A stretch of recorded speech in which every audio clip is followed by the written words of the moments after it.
destructive batsman. He changed the fate of Indian cricket. I think Dhoni is the biggest legend Indian cricket's ever had.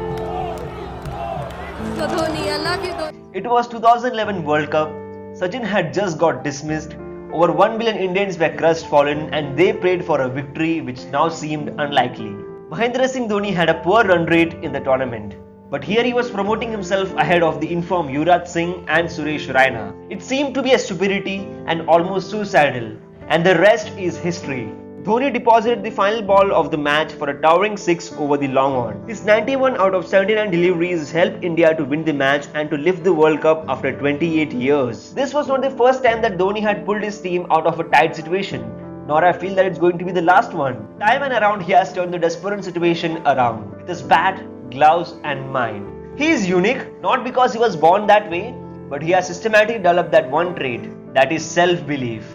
Mahendra Singh Dhoni has got unwavering self-belief which powers him to scale dizzying heights and continue being like wine. I have observed Dhoni from almost a decade now and I have been closely studying him for almost 5 years now. I have spent many hours watching his interviews, I have analyzed his words, decoded his body language on field, read articles about him and pieced together various blocks of a puzzle.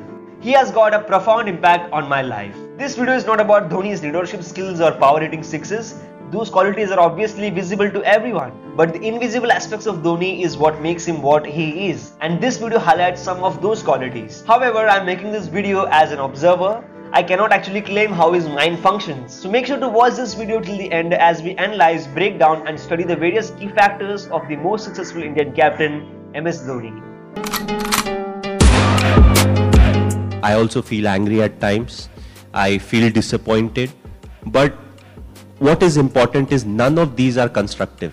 You know, what needs to be done right now is more important than any of these emotions. So when I get into the thinking of what needs to be, Nabi mujhe kya karna hai, what is the next thing that I can plan, who is the individual I can use, and once I get into it, you know, I'm controlling my emotions in a much better way. So I would say I'm like everyone else. It's just that I control my emotions slightly better than some of the other individuals. Dhoni's behavior might sometimes make you think that he is made up of steel. His unfazed manner makes you wonder whether he puts his emotions in a car which he drove to a cliff. But he is made up of flesh, bones and blood just like you and me. Then what's that makes Dhoni different? A teacher once split her class into two halves. The first half was instructed to spend the semester studying, planning and designing a perfect pot. A competition at the end of the semester would be held to see whose pot was the best. The second half was instructed to make a lot of pots which would be graded on the number of pots they finished. They also were given the option to enter their best pot in the competition.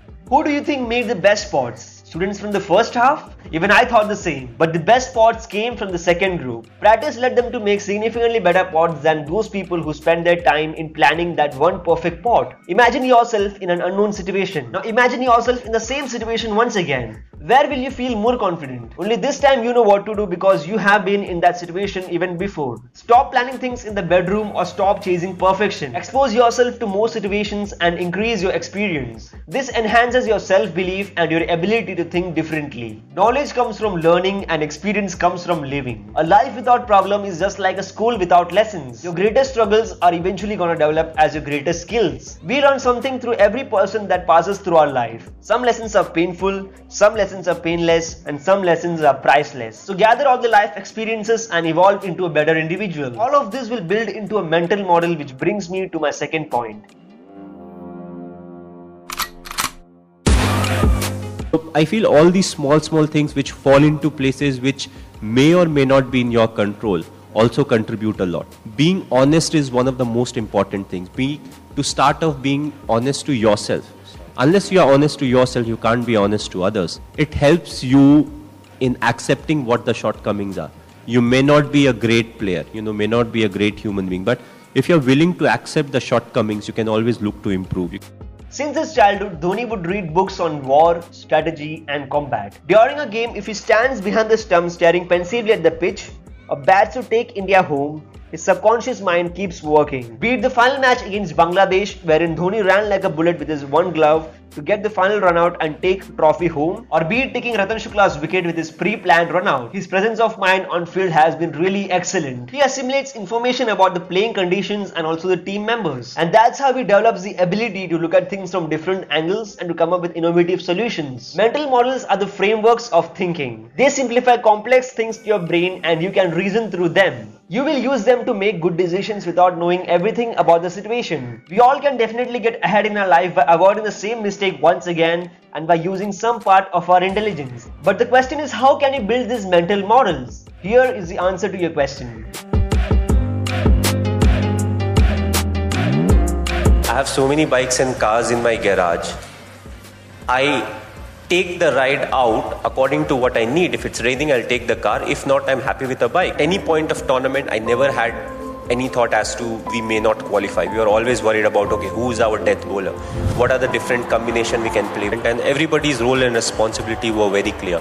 So, you need to address something, if it really needs to be addressed. We try to spend time in an environment where he feels very comfortable. You need to break that ice. Unless he gives me a feedback, unless he talks to me, I won't get to know what really is going around, in his mind. People who back themselves often underestimate their abilities. They continuously make poor decisions, and because of that arrogance, we let them make more poor decisions. Before the 2008 Tri-Series in Australia, Dhoni had taken the bold move of proposing selectors to move 3 senior batsmen from the Indian team. The reason he stated was their inefficiency in the fielding department. The selectors are pretty much confused about this call by Dhoni, as those 3 batsmen were amongst the top run getters for India then, and they finally decided to go ahead with a squad of youngsters. India eventually ended up winning the tournament, and players like Suresh Raina and Gautam Gambhir emerged as big names on the international scene. In the CB series in 2012, Dhoni also had taken the gamble of playing only 2 of Virendra Sehwag, Sachin and Gambhir in the last game. What we can understand from these 2 above examples is the fact that Dhoni is a person who is not driven by emotion, but he is driven by practicality. And Dhoni makes use of his practical knowledge to consider various aspects of the game and to understand how the players can contribute towards making the team win. Before you make a decision, consider various elements. Sit down and analyze that what effect does your action have on your end result. Don't spend much of your time by planning for tomorrow, but live in the present. And that brings me to my next point, that is live in the present.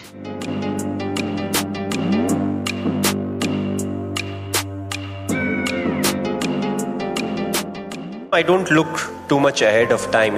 It's not only for me to say that I'm somebody who lives in the present. I seriously live in the present. Of course, you have to keep an eye on the future. No, but don't you think it's unfair that you play a team sport where the captain goes and receives the trophy? So you already have an overexposure of, let's say, 15 seconds. After that, I don't think you're really needed to be there. Of course, we all love the celebration and you want to be part of it, but it's not like you have to be with the trophy. As I said, 15 minutes of overexposure has already happened, so no point clinging on to the trophy. And maybe, if you don't spend enough time with the trophy, you get a chance or you want to win another one so that you get those another 15 seconds with you. But I feel it was the overexposure part where, it's a whole team that has done well. It's not up to one individual, and once you receive it, you let others in, and there are plenty of youngsters who want to celebrate.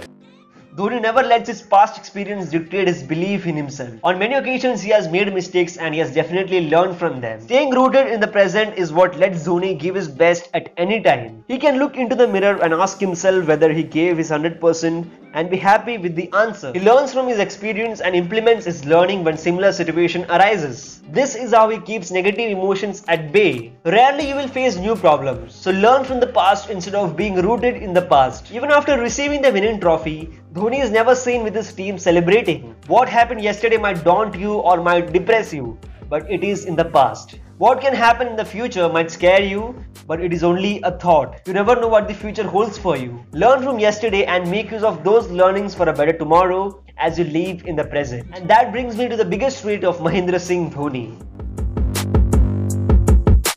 Everything needs to happen that way. It's a team environment. But also the margin of errors. Let's say if somebody is supposed to bowl a Yorker, he ends up bowling a short pitch delivery. That margin of error in a tournament like this is not acceptable. And at some point of time, he needs to get this information that he needs to work hard. You can't just say, okay, honestly, it was error on my side. Errors, yes. If all of us, we commit errors, that's why, we want to improve. So if you're committing that, then also I need to address it at some point of time. I can't keep saying, yes, the boys tried hard, they tried their best and all that stuff, because at the end of the day, everybody knows that's true what really is happening. Mahendra Singh Dhoni often remains calm during the chaos. He is like a rock in the stormy mountain. The same personates with his team. When we encounter chaos, we try to put things immediately in order. Dhoni instead embraces it. Here his abilities to assimilate information and to look at things from different angles comes handy. Then his wisdom gained over the years comes handy, and it often yields favourable results. In the first ODI against Pakistan in Chennai on December 2012, when India's top order failed for just 29 runs, this man stood alone and managed to take India to a decent score of 227 for 6 with an unbeaten 113 runs. India couldn't win that match, but Dhoni definitely won the hearts of millions of cricket fans from around the world. His ability to manage such situations and to lead from the front when it is most needed is what sets him apart from the rest. Life is a series of peaks and valleys. Sometimes you are up and sometimes you are down. I am a firm believer of the fact that the way how you respond to such moments of defeat of life is what really defines the type of person you really are. But the only way to embrace chaos is to keep things simple.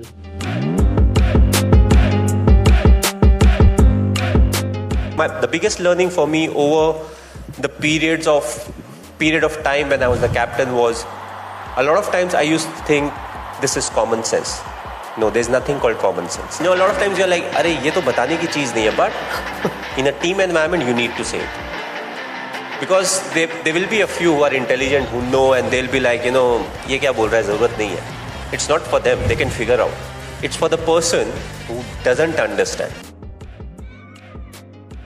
Dhoni doesn't look at things as black or white. He doesn't try doing everything at once. Every task whether daunting or menial is broken into simple ones. Then each step is worked upon. He doesn't try to pick up the best players on paper. Instead he picks up committed players and he tries to keep the dressing room atmosphere more friendly. He focuses more on the players' fitness, which results in better mental health and form. It's a myth that complex situations are more effective. Aim to simplify things. Ask yourself, how can I make it even more simple? Life is pretty much simple, but we by overthinking make it complex. Keeping things simple is one of the most key aspects of life. And when you find excellent results using simple methods, you not only earn the beliefs of other people, but you also start to develop the most important trait, that is self-belief. Self-belief comes when you witness positive results in whatever we do. When you start winning in life, you start to develop self-belief. This is the reason why millions of Indians still believe in Dhoni. Even after losing 3 wickets in the first 45 minutes of the semi-final match against New Zealand, millions of Indians were still waiting with the hope that India still had a chance to make it to the World Cup final, until this man stood on the crease. And when MS Dhoni was run out, the hope was all over. For the world, Dhoni might be just another cricketer, but for us Indians, he will be an emotion. And he will continue to inspire everyone with his performance, either on ground or off ground. To become like Dhoni, you don't have to be a world-class finisher, nor you have to be the best in whatever you do. Through disciplined work, you can witness a gradual self-improvement. Over time, the improvement becomes massive. Colleagues, family and friends will start to rely on you. They will trust your decisions, which will often end up being right. And regardless of your field, people will tell you, "Ye to apna Dhoni hai." And instead of jumping with excitement, you will smile calmly. So put your thinking hat, analyze yourself and the world, and make sure to enjoy the whole process. Dhoni will definitely be proud of you.